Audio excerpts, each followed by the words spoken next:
Hi everyone, back with me again in this channel. On today's tutorial, I'm gonna show you how to find the Netflix intro templates for your vlog on CapCut.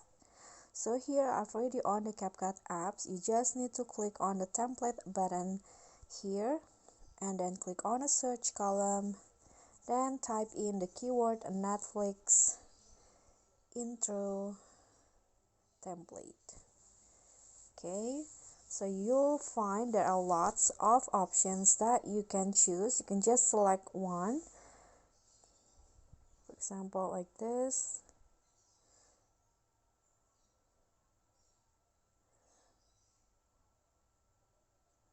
You can just choose which one that you think fits your vlog the best, and after that you can just click on the use template. I'm going to just select the first one, then just select your videos, click on preview.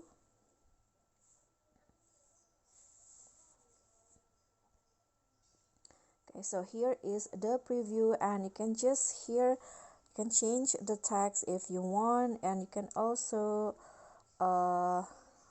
if you like it, you can just click on export. Okay guys, so that's all for me. Thank you so much for watching. Don't forget to like, comment, subscribe, and click on the thanks. Bye.